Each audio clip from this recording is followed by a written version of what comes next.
All right, welcome back, students. What we're going to talk about today is energy. So there's a couple of rules we talk about in energy. First of all, we'll define what energy is. Energy can be defined as the ability to do work, sort of the classic definition of what energy is. Another way you can look at it is it's the capacity to bring about movement against an opposing force. So most of the time students have an idea of what energy is, but often we have a hard time describing it. Energy comes in several different forms or ways you can look at it. One thing you can do is look at energy as being either potential, which is stored up energy, or kinetic, which is energy in motion. So the food, for example, that you eat is potential energy. It's stored up energy often in the molecules you eat. If you eat say a candy bar, there's stored up energy in that. And then if you're running, you're actually burning some of the calories that would be in that food. You're using that energy for motion, and that would be an example then of kinetic energy. And we have a couple of laws that we use when we talk about entropy, mainly coming from physics and chemistry, and so we call these the laws of thermodynamics, and there's two of them. The first law is that energy cannot be created or destroyed. So you can take energy from one source and change it into another source of energy. So for example, the electricity in your house. You usually think about electricity being a very clean, burning kind of energy, but in fact, you got to think about, well, where the energy originally came from. So often, especially in the past, in the United States, we would burn coal, and we would burn a lot of coal, and that coal had stored up energy in it and was converted or transferred or transformed into electrical energy, and the coal burning released a lot of toxic chemicals into the air, and still does, especially in different parts of the world, but it's transferred into electricity. So you can't ever make new energy, you can only transfer it or transform it.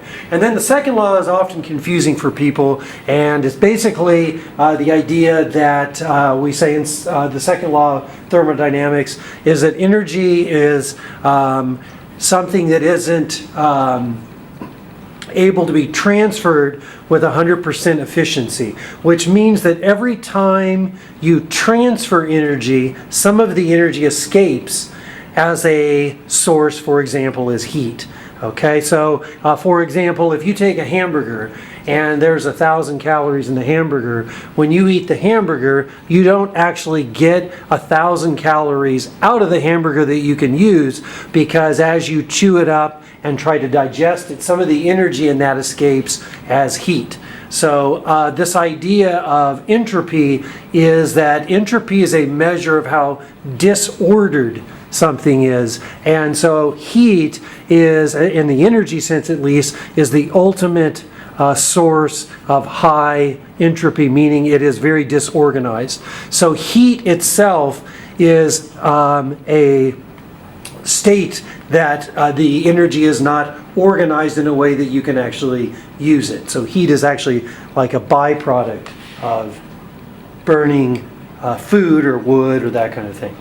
And here just shows you sort of a steam engine example where maybe you're burning coal or wood, it boils the water, the heat energy of that escapes, but some of the movement of those molecules of water as they turn into steam can be used to drive a piston or turn a wheel and things like that.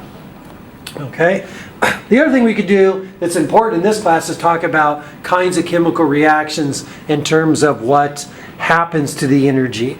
So what we'll do is we'll talk about molecules that we build or take apart, and sometimes when you build a molecule or take it apart, there is a change in the amount of energy that is used to go into that or that comes out of that. So typically reactions that release energy are called exergonic, and those that store up energy are called endergonic. This is a typical example here. Here we have glucose, which we learned about already. These are small monomers of monosaccharides, and they can be hooked together to make glycogen. Well, that requires energy to do that. So that's an energy in or endergonic reaction. Likewise, that can be broken down. The stored up glycogen, say in your body, can be broken down into glucose, and when you break it down, that releases some of the energy. So that's an example of an exergonic reaction.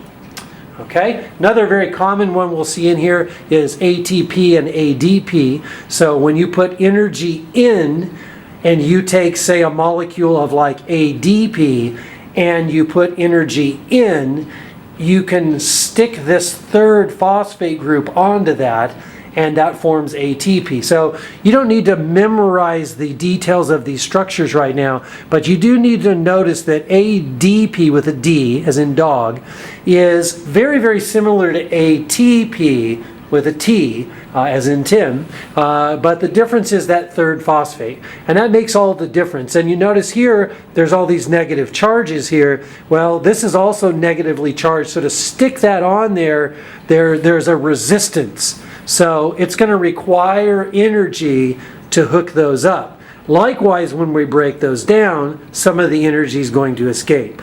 ATP is very important because it's the main energy-rich molecule in a cell. So almost any time you see any kind of movement or energy, something that requires energy, you're going to see this ATP molecule.